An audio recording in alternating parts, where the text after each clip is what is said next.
qophii dorgaa dorgee keenya. Uffanni ani amma uffadhee jiru kun immoo uffata aadaa. Deebiinsaa kan dura kan hin dhaga'ee ture gara 80tti. Harka fuunee akkam jirtu ijoollee nagaa keessanii baga guyyaa sabaa fi sablammootaa fi uummattoota Itoophiyaa kan bara 2018 nagaaf gammachuun ittiin isin ga'e isinis bagattiin isin ga'e. Baga walumaan ittiin ga'e.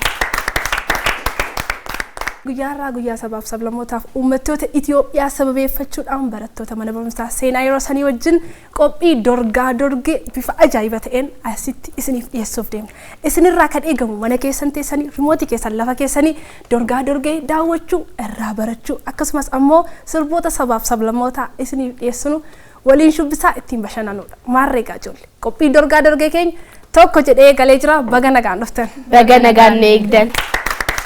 Maqaa keessanii ijoollee mana taa'anii jiru ijoolleen kun uffannaa naannoo Itoophiyaan qabdu kamiin uffatanii jiru eessaa dhufan isiniin jedhaa yeroo waan ta'eef maqaa keessan ijoollee wal barara.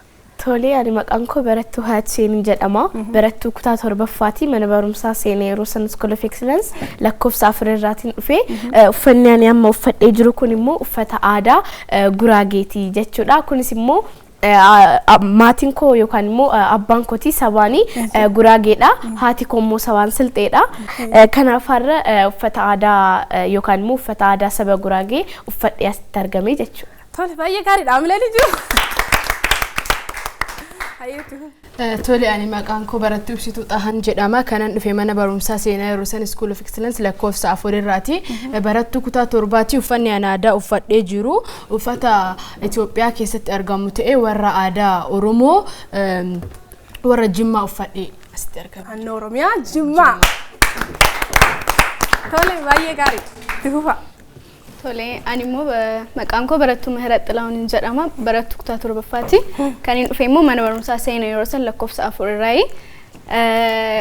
Asumaan immoo hundi keessan baga ayyaana sabaaf sablammiin geessan isin jedheen jira. Hayyeetis baga waliin geenye. Guyyaa irraa sababeeffachuudhaani uffannaan ani uffadhe asitti uffannaa ammayyaa ta'e kan maal bakka bu'uudha saba Oromoo keessaa kan Jimmaa bakka bu'a jechuudha. Godina Jimmaa bakka bu'a.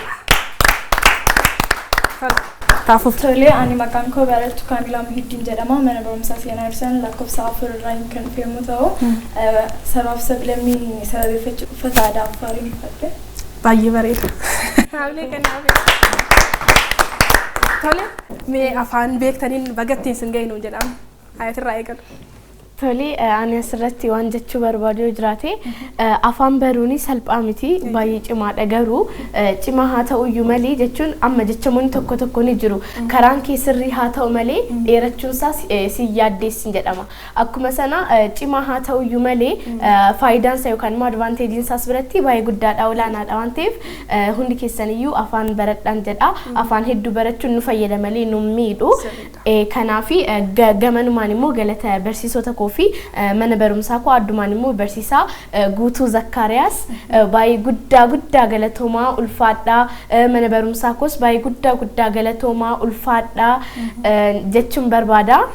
Afaan ani danda'u afaan Guraagee, afaan Silxee, afaan Oromoo, afaan Amaariffaa fi afaan Ingiliffaa xiqqoo nan yaala.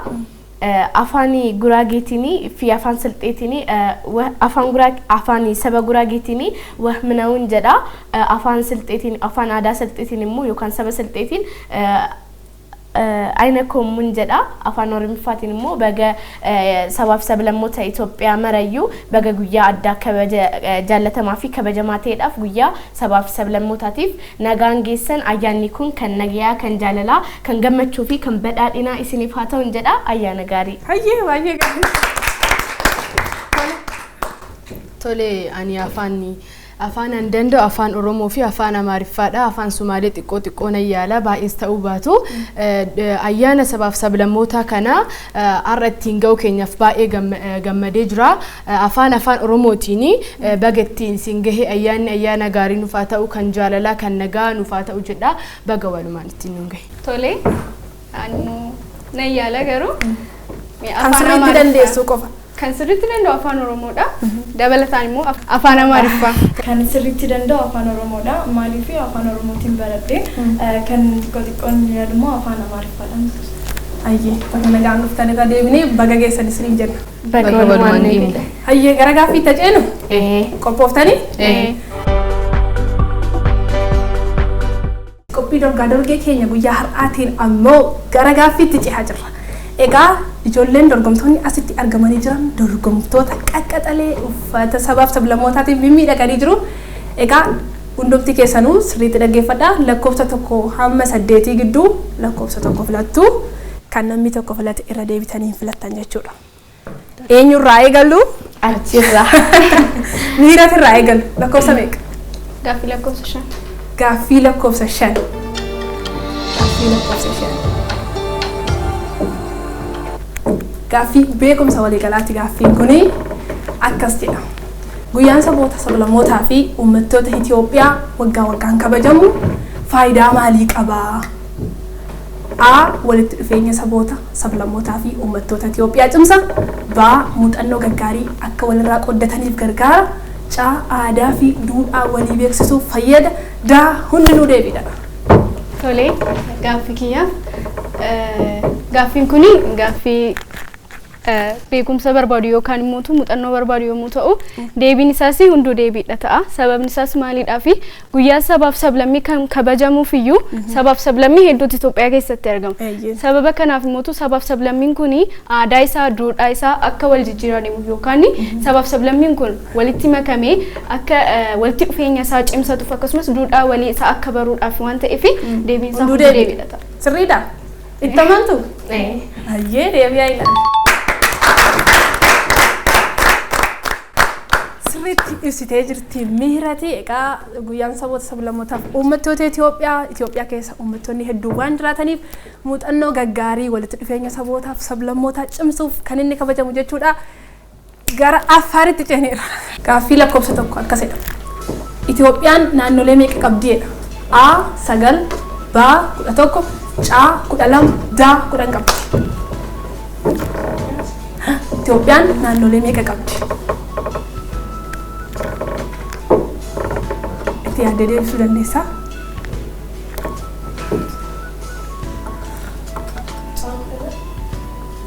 C. 12. Sirriidha? Sirriidha? Shakkii qabda? Deebi'aa ilaalu.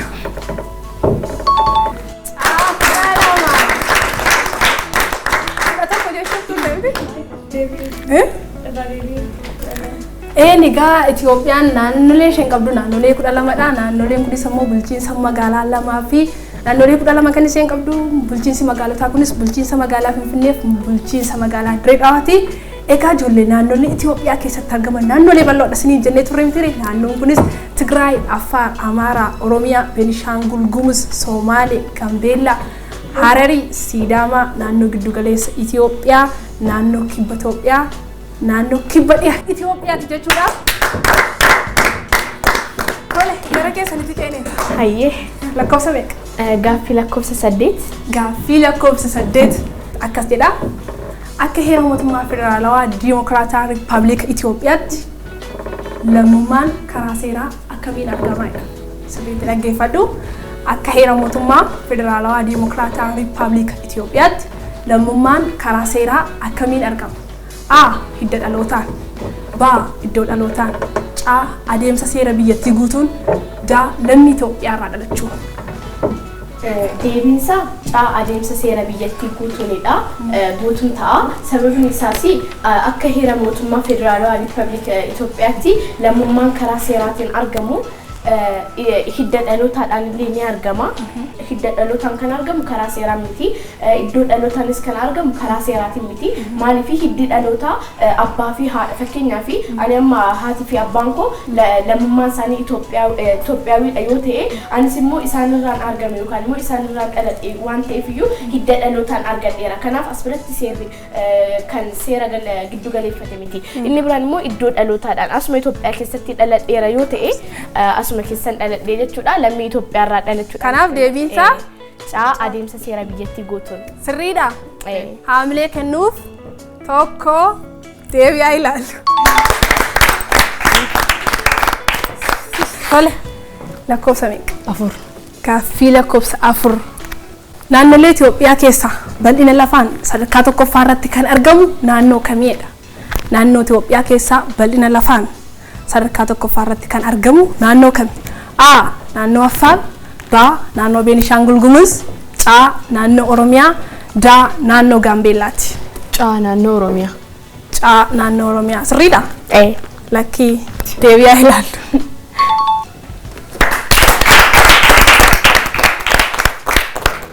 Baay'ee gaariidha. Gaaffiin baay'ee isinitti sasalphate fakkaata.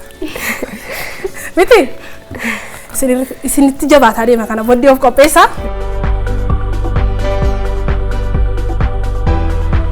Qophiin keenya qophii dorgaa dorgeeti kan kabajaa jirru guyyaa sabaaf sablammootaaf uummattoota Itoophiyaati. Ijoollee isinis bakka jirtanitti baga guyyaa kanaan isin geessiniin jenna. Hablee. Hayat Farraa eegalumti ree. Moo asuma eegalu? Asuma haa eegalle. Maaliif ofirra dabarsitu si garuu? Jechuun kabaja waliif kennuun hin jira. Hangafummaadha. Hangafummaadha kan jenne hundumti keessanii wal qixa. Tole haa eegalu. Lakkoofsa meeqaa ta'uu miirata? 2. Lakkoofsa 2. Gaaffii lakkoofsa 2. Lakkoofsi saboota sablammoota uummattoota Itoophiyaa keessa jiraatanii meeqa? A. 45, B. 76, C. 50, D. 70. Ba. Sirriidha. Tole deebi'aa ilaallu. Lakkoofsa 70 iji kee ture.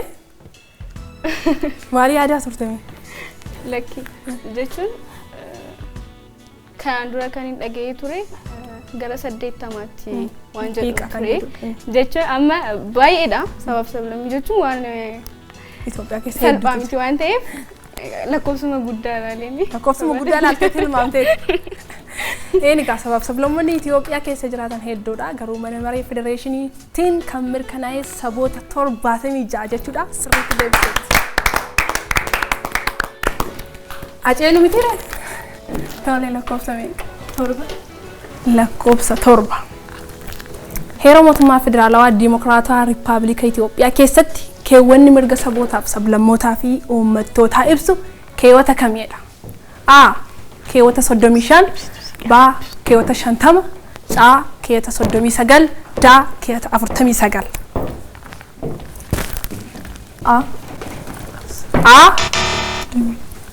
A. Keewwata 35. Deebiin isaa keewwata 39dha. Isheen immoo kan isheen jette keewwata 35dha. Kanaaf hin arganne jechuudha. Gara gaaffii itti nuti ceena. Haamileen keessan amma baay'ee deddeebisaa waan jirtaniif haala gaariirra jirtu. Lakkoofsa meeqa ta'a? Gaaffii lakkoofsa 3. Gaaffii lakkoofsa 3. Guyyaan saboota sablammootaaf uummattoota Itoophiyaa barana marsaa meeqaffaaf kabajamaa jiraadha? Ba 20ffaa. Ba 20ffaa. Baay'ee gaarii. Gaaffii lakkoofsa meeqa? 6. Gaaffii lakkoofsa 6. Guyyaan saboota sablammootaa fi uummattoota Itoophiyaa barana akka biyyaatti naannoo fi magaalaa kamitti kabajama jedha? A. Naannoo Oromiyaa magaalaa Bulee Horaa, B. Naannoo Kibba Itoophiyaa magaalaa Walaayittaa Soddoo, C. Naannoo Giddugaleessa Itoophiyaa magaalaa Hosaayinaa, D. Naannoo Affaar magaalaa Samaraa. A. Naannoo Oromiyaa magaalaa Bulee Horaa. A. Naannoo Oromiyaa magaalaa Bulee Horaa. Deebiin isaa naannoo Giddugaleessa Itoophiyaa magaalaa Hosaayinaati. Marsaa lama xumurtanii jirtu mee akkam? Bareeda. Bareeda. Gaariidha miti? Sattaan nutti aceenu.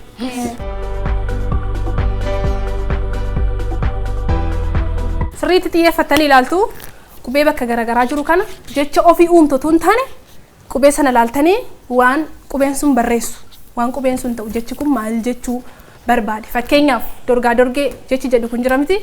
Qubeen dorgaa dorgee kun bakka garaagaraatti osoo faca'ee jiraatee akkasitti yaaddu jechuudha. Kanaaf xiyyeeffadhaa ilaalaa. Lakkoofsa meeqa siifaa ta'u? Jalqaba. 1. Tole qubee sirreessuu lakkoofsa 1. Sirriitti xiyyeeffadhu ilaalii yeroo qabdutti seeraan fayyadamii itti dabaluun hin danda'amu, irraa hir'isuun hin danda'amu. Gaaffii qubee sirreessuu maal jedhu daqiiqaa 1 qabda. Yeroo keetti dafii fayyadamu nutti sin agarsiistaa ijoollee mana ta'anii daawwataa jiranittis agarsiisa waan ta'eef.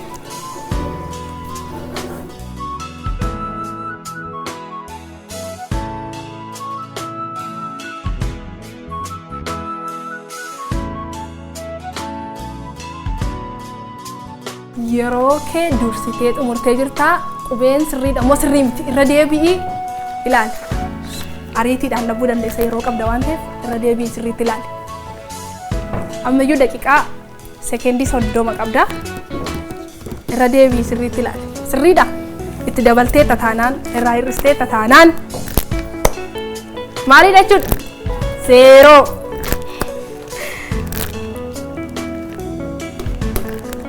Barreessite? Kudhan, sagal, ja'a, shan, afur, sadii, lama, zero. Saboota jedha. Barreessiteetta sirriitti. Saboota jedha. Tole. Lakkoofsa lama. Lakkoofsa lama. Qophooftee? Eegallu?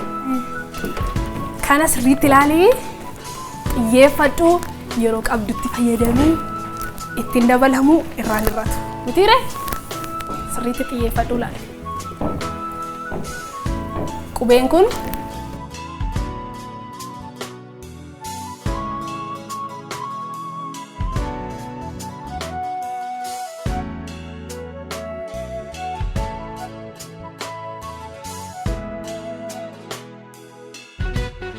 yeroon deemaa jira.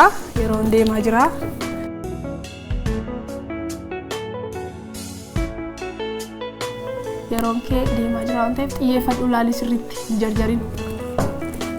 Sekeendii 25 qabda.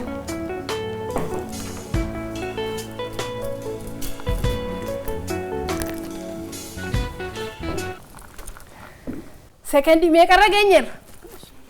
Kudhan illa koofnaaf amma. Sagal, saddeet, torba, ja'a, shan, afur, sadii, lama, tokko. Barreessite? Guyyaa har'aa kanarraa kaatanii waan tilmaamaa jirtan fakkaata. Guyyaanis guyyaa sabootaaf sablammootaati kan kabajaa jirru gara keessanitti ceeneerra. Lakkoofsa meeqasiifaa ta'aa? Baay'ee. Gaaffii lakkoofsa 4. Gaaffii lakkoofsa 4. Gaaffii lakkoofsa 4 qubee sirreessuu akkas jedha gaa. Qubeen kun maal agarsiisaa? Yeroo keetti fayyadamii wal gargaaruun hin danda'amu. Walitti himuun hin danda'amu.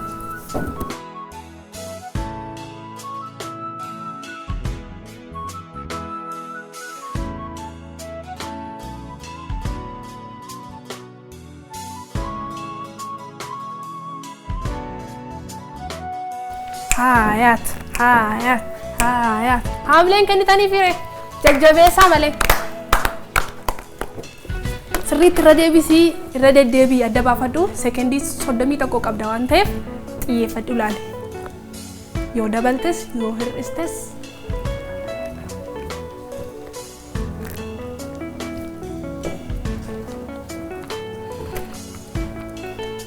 xumurte? Sirriidha? Qubeen kee sirriidha?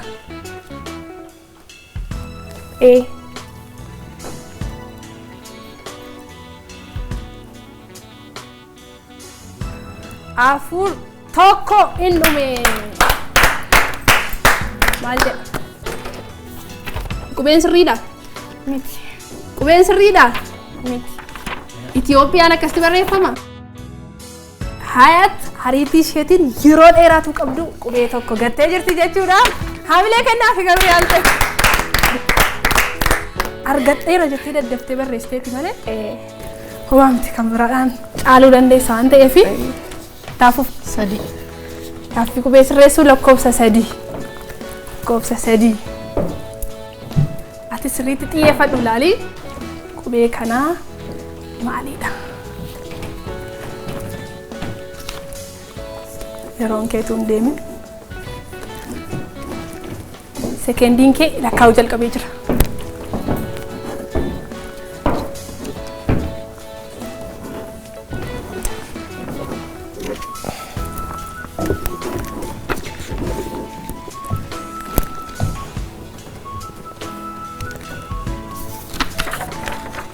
Xumurtee? Sirriidha. Tole. Maal jedha? Uummattoota. Sirriitti barreessiteetti? Qubeen sirriidha? Maal gatte? Qubee maal gatte? Maan tokko Uu tokkoo fi maa tokko. Uu tokkoof maa tokko gatte jechuudha. Tokkuma jiru. Jira. Lamaanuu jira. Lamaanuu jira. Situ xiyyeeffateen ilaallee qubee gatteetta waan ta'eef hin arganne jechuudha. Hamlee kennaa fi yaalteerti. Baay'ee gaariidha. Akkamiin ulfaata gaaffiin qubee sirreessu baay'ee salphaadha miti. Xiyyeeffannoodhaan yoo ilaalle. Eeyyee jajjaruu dhabuudha. Akkasumas immoo xiyyeeffatanii ilaaluudha. Tole gaaffii marsaa itti aanutti haceenu. Qophiidha miti? Kan daawwachaa jirtan qophiin keessan qophii dorgaa dorgeeti. Guyyaan guyyaa saboota sablammoota uummattoota Itoophiyaati. Kan bara kana ammas baga nagaan ittiin isin geessiniin jenna. Ammas egaa qophiin dorgaa dorgee keenya hin xumuramne. Amma immoo gara gaaffii itti aanutti ceena jechuudha. Hamleedhaan natti argisiisa. Tole gaaffii marsaa xumuraati kuni sirriitti itti qophaa'a. Wanta gaafatamtan sirriitti deebistu jechuudha. Isinii galee jalqaba irratti alaabaatu isinii banama. Alaabaan sun alaabaa naannolee Itoophiyaan qabdu keessaa kan naannoo kamii akka inni ta'e erga isa deebistanii booda immoo sirba isinii banamu jira. Gaaffiin kun walitti gaaffii tokko. Gaaffii lamadha garuu kan qabamu tokko keessaati jechuudha. Sirbaaf alaabaa sana namni deebise sirbicha shubbistanii nutti agarsiisu jechuudha. Jalqaba irratti alaabaa ilaaltu. Alaabaan sun naannoo Itoophiyaan qabdu keessaa naannoo kam akka ta'e nutti himtu. Isa booda sirba isinii banamu jira. Sirbi sun immoo sirba naannoo kamiiti? Shubbistanii nutti argisiisuu dandeessu. Shubbisa irratti garuu wal gargaaruu dandeessu. Akka hin qabu. Akkam? Hin ta'a miti? Tole gaaffii marsaa xumuraa eenyurraa haa eegallume? Isaanirraa. Asii haa eegallu maali isaan? Hayyee rakkoo hin qabu. Tole asii haa eegallume. Alaabaan kun naannolee Itoophiyaan qabdu keessaa kan naannoo kamiiti?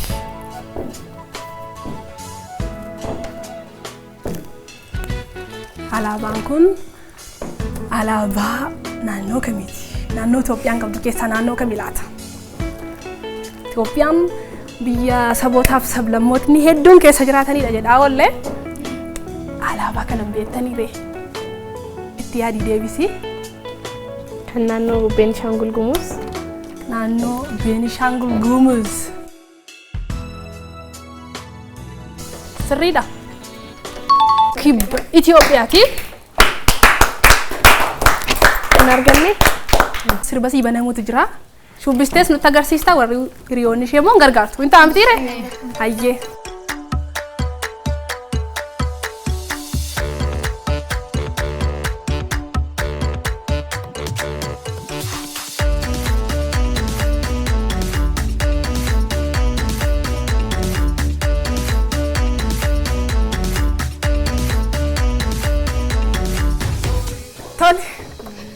Shubbisa kan nutti agarsiistee jirta kan naannoo kamiiti? Kan naannoo Walaayittaa. Walaayittaa sirriidha? Naannoo Walaayittaadha?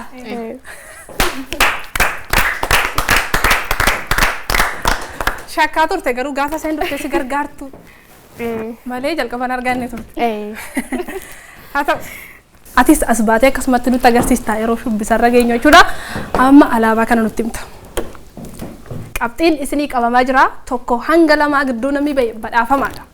Alaabaan kun naannolee Itoophiyaan qabdu keessaa kan naannoo kamiiti jedha. Alaabaan kun kan naannoo kamiiti? Walitti himuun hin danda'amu. Kanaaf alaabaan kun alaabaa naannoo kamii akka inni ta'e nutti himta. Sana booda immoo shubbisa naannoo sanaa nutti agarsiista jechuudha. Naannoo Affaar. Naannoo Affaar. Affaar miti. Egaa alaabaan kun alaabaa naannoo Tigraayidha jechuudha. Sirba nutti agarsiista. Sirbi kun sirba naannoo kamii akka inni ta'e nutti agarsiista.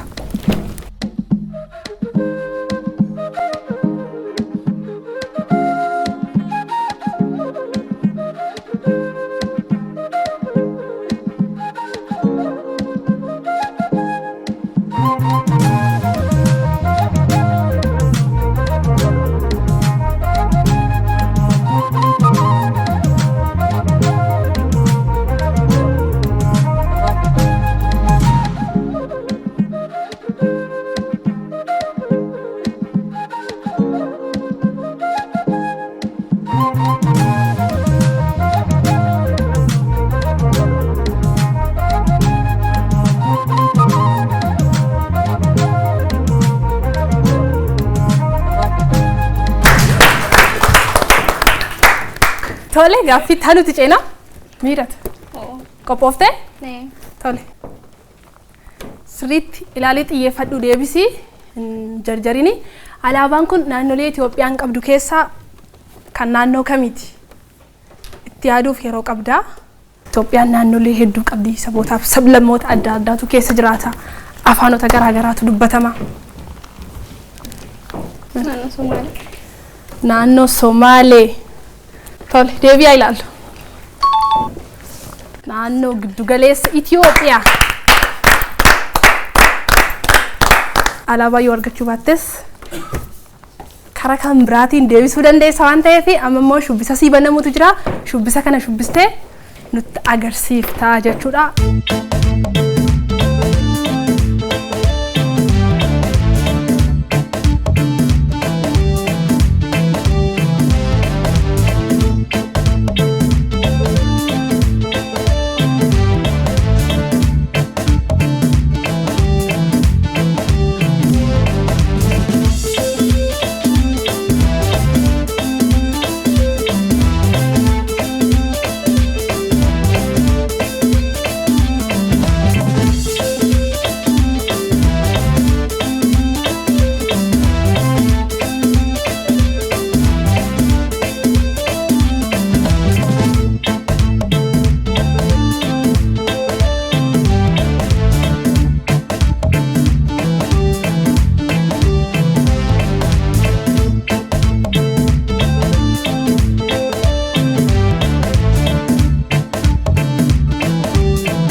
Sankanuma. Hunduma keessan irra caalaa sirriitti argisiisteetti mihirat. Gaaffii lakkoofsa xumuraa. Alaabaan kun naannolee Itoophiyaan qabdu keessaa kan naannoo kamiiti? Alaabaan kun naannolee Itoophiyaan qabdu keessaa kan naannoo kamiiti jedha?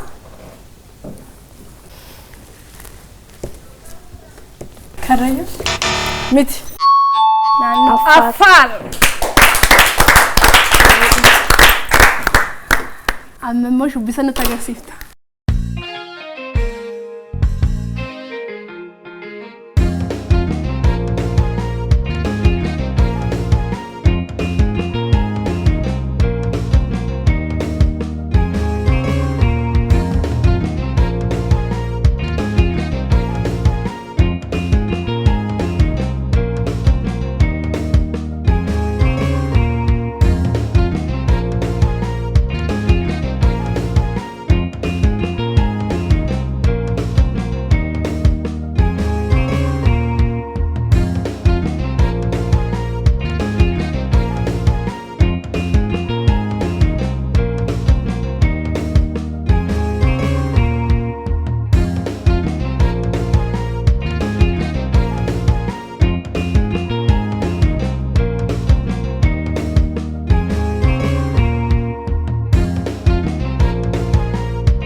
naannoo Affaar.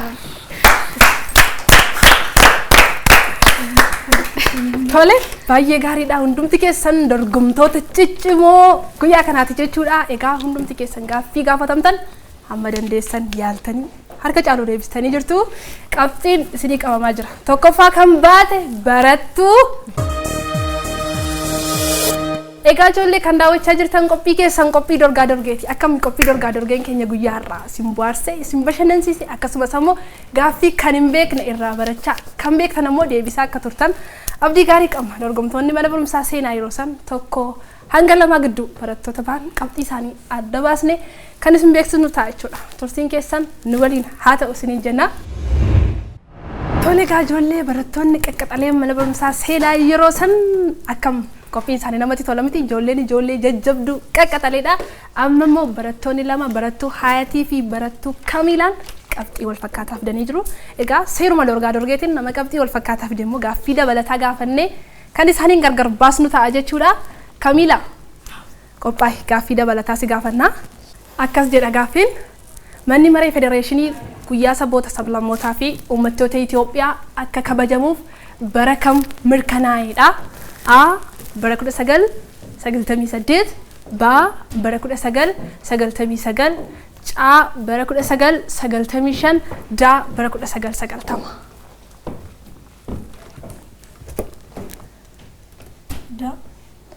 Da bara 1990 arganne manni maree federeeshinii guyyaa sabootaaf sablammoota Itoophiyaa akka kabajamuuf bara 1998 dha kan inni mirkanaa'e. Isheen immoo bara 19 meeqa jette? 90. Tole Hayat qophooftee?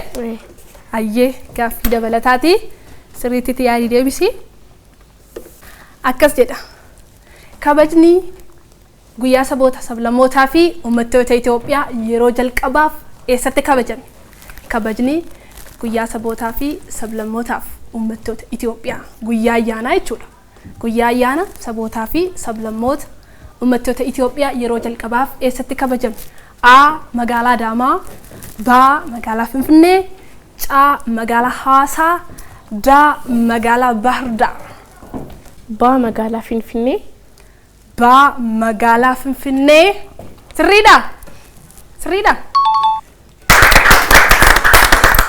Baay'ee namatti tola. Dorgomtoonni keenya tokkoffaa lammaffaa bahan adda bahanii jiru.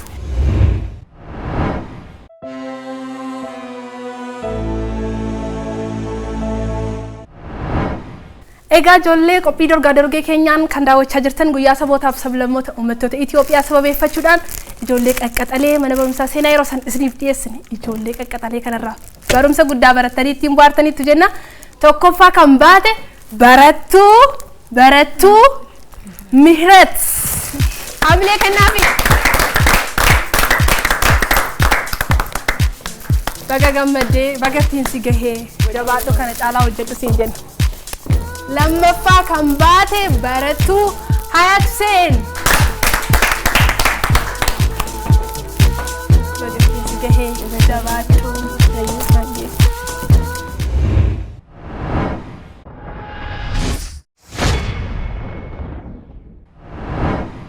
Tole akkam ture mee dorgommii?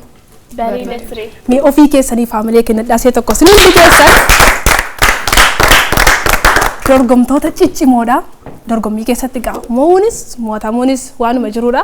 Har'a mo'atamuun immoo waan hin beekne tokko waan biraa dabalachuudha waan ta'eef mee gaaffii gaafa argattanis gaafa dhabdanis miira isinitti dhaga'amaa ture nuu qooddu Kamiilaarraa eegalu. Kan dhabee irraallee sin baradhe kan dhabee irra tokko lamaan kan dhabee sanarraallee hin baradhe jechuun akka barumsa irraa argannuuf nu gargaari waan dhabne tokko immoo booddee irratti akka argannuuf yookiin akka itti xiyyeeffanneetiin deebisuuf nu gargaara jechuudha. Waan dhabne tokko irra deemnee dhabus waan haaraa dabalachuudha. Jechuudha. Kanaafuyyuu kun immoo gara fuulduraatiif akka muuxannoo keenya jabeeffannuuf nu gargaara jechuudha. Bakka hanqina kee argitetti immoo jabeeffattee boruftee dorgomtuu dorgaa dorgee jabduu taatee akka timottu abdii qabna. Haamilee ho'atannaaf. Tole gaaffii gaafatamne keessa gaaffiin dhabee jira. Yeroo sanas miira akkamitti usti dhaga'amee jette? Mee gaaffii dhabdee yaadatta? Yaadadha.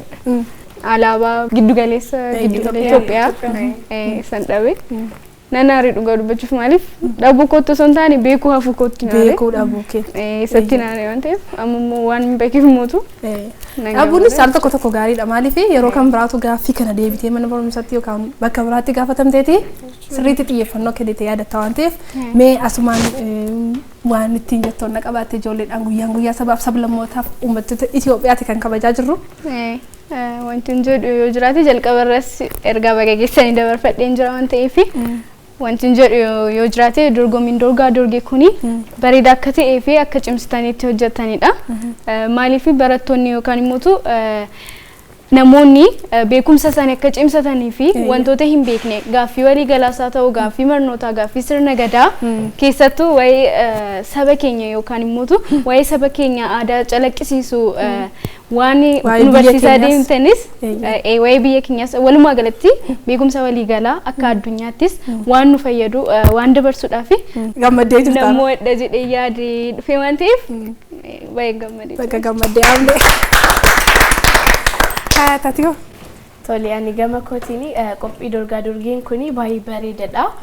Haala kanaan utuutti fi bareedaadhaan jedha. Gama gaaffiiwwaniitiini kan beekumsi waliigalaa nu fayyada jechuun ani amma beekumsa waliigalaa keessaallee kan qubee sirreessuu keessaallee kan dhabe ni jira kan qubee sirreessuu jechuun xiyyeeffadhee ittiin kennine nan jarjare yeroo san kanaaf asirratti maal jechuun barbaada jarjartiinis yeroo ittiin nu miidhu ni jira waan ta'eef iyyuu utuu haga tokkollee tasgabboofne utuu waa hojjenne yookaan immoo waan hojjennu irratti osoo xiyyeeffannoo itti kennineen jedha gaaffii baay'ee bareedoo turanii garuu mootu kan ani itti dhabe yeroo itti argadhes yeroo itti gammades miira gammachuun of keessatti qabaachaa ture keessattuu yeroo dhabeef ammoo akka rifachuu wayii jedhee garuu gammadeera maaliifi yeroo hedduu amma maalidha isa dhabne isa arganne yaadanna osoo hin ta'ini yeroo baay'ee isa dhabne yaadanna waan ta'eef iyyuu kanaaf nagargaaree jira baay'ee gaariidhaan jedha guyyaa sabaa fi sablammootaa kanaati wal qabate immoo uummattoota Itoophiyaa maraatiif iyyuu baga guyyaa kabajamaa fi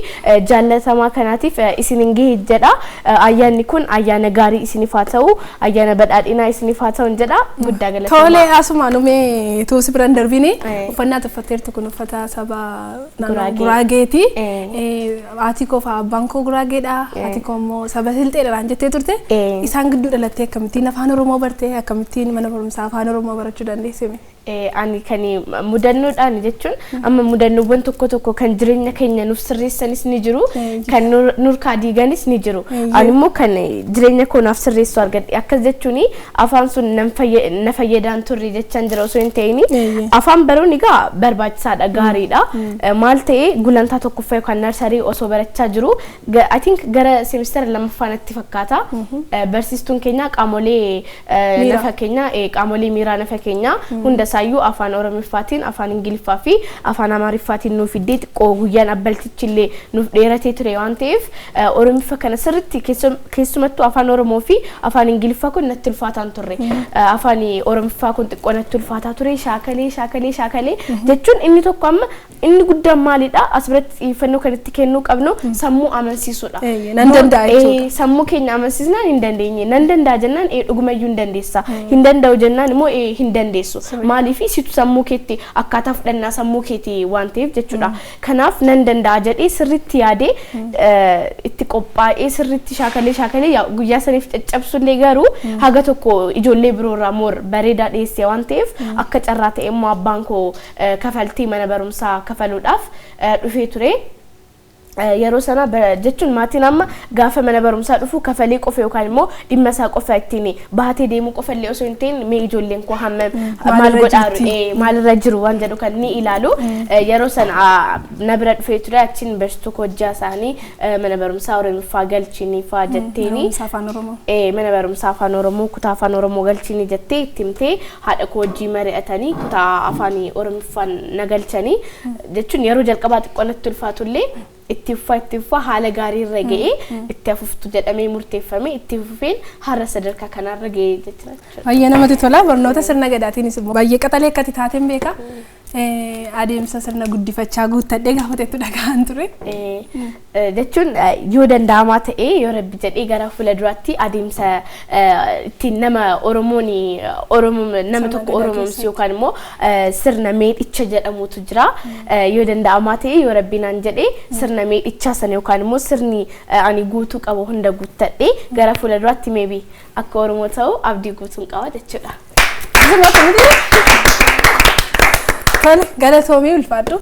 Dorgommiin dorgaa dorgee kuni baay'inatti tolee jira gaafii hin beekne irraa baree jira osoo yeroo gaafatamu sanatti nan beeka jedhee biruma darbeeti gaafa fuula duratti immoo nan beeka jechuurraa nan yaala jechuutu bareedamti yeroo nan beeka jettee namni tokko si gaafate gara fuulduratti illee gaafiin kun si miidhuu danda'a fakkeenyaaf akkuma gaafatamnaa turre gaafii waliigalaatu jira gaafii waliigalaa sanillee kan dhabeellee nan jira kan argadheellee nan jira kan argadhe san caalaa kanan itti gammadee kan dhabe san sababni isaas fakkeenyaaf gaafa guddadhee gaafii gaafatamtee dhabde keessaa kamii yaadatta? Gaafii barreessi qubee sirreessi san dhabee ture garuu ani jirjireen jira maaliif yeroo baay'ee qabda turte sa'aatiin na jalaa deema jedhee sammuuti waan amansiiseef sila sa'aatiin na jalaan deemu seeraan nan guuta jedhee ture nan argadha ture garuu maal godhee sa'aatiin na jalaa deema jedhee sammuuti itti jirjirsee uufi maa tokko osoo argine barreesse qubee lama gatee dhabee jira garuu amma maal baree jirjiruu caalaa suuta jennee gaafii nu kenname san sirriitti itti yaannee sa'aatii nuuf kenname san keessatti inni fidha jennee yaannee yoo amansiifne sammuu kennaa akka argannullee irraa baradhee jira inni lammaffaa ammoo gaafii alaabaa Itoophiyaa keessa ture naannoo Itoophiyaa keessatti argaman alaabaa isaaniitii fi muuziqaadha alaabaa isaanii sanii dhabullee garuu amma maal ta'ee jira alaabaan Tigree kam akka ta'e kan Oromoo kam akka ta'e kan Sumaalee kan Affaariif kan naannoo Itoophiyaa keessa jiran hundiyyuu kam akka ta'e kan isaan dhabanis kan dhabe sorti dabalatee amma baradhee jira garuu gaafa fuulduratti yoo na gaafatanii gaafii kana hin dhabu maaliif amma dhabee jira dogongora ofii bakka kufanitti nafan jedhamti yeroo Oromoo bakka kufanitti nafanii ka'anii irraa deemanii sababni isaanis amma gaafii san wallaaluu kootiif baay'ee gammadee jira maaliif gara fuulduratti bakka amma itti kufe kanatti nafu ka'ee deemee gaafii san deebisee akka bakka guddaa ga'uuf nan yaada akkasumas immoo gaafiin an deebisellee ni jira kan deebise sanittis gammadee jira maaliif kanaan dura kan dhabes ni jira kan argadhes ni jira fakkeenyaaf amma gaafiin gaafatame kana keessa kan gaafatame argadhe san guyyaa birallee gaafatamuu danda'a garuu kan gaafatame kanarra kam yaada yoo gaafii an dhabe sun dhufe gaafii san ammaan booda hin dhabu qophiin dorgaa dorgee kuni baay'ee bareeda natti tolee jira. Hundumti keessaniyyuu dorgomtoota ciccimoo turtanii egaa moof mo'atamuun rakkoon qabumtiire ijoolleenis warri mo'atamanis immoo akka isaanii yeroo biraatti barachuuf qophiidha deebi'anis immoo dorgomtoota ciccimoo ta'anii gara fuulduraatti waan haaraadhaan akka isaan dhufan abdii gaarii qabna. Tole egaa ijoollee qophii keenya dorgaa dorgee har'aaf qindeeffannee guyyaa sabootaaf sablammootaaf uummattoota Itoophiyaa sababeeffachuudhaan haala kanaan istiidiyootti isiniif dhiyeessaa turre asuma irratti xumurre. Qophiin keenya dorgaa dorgee har'aaf qindeeffanne xumurree jirra. Ogeessota istiidiyoo maraa waliin ta'uun kan isin biraan keenya asuma irratti xumurra. Torbeen keessan torban gaarii isiniif haa ta'u ayyaanichi ayyaana gaarii isiniif haa ta'u nagaatti.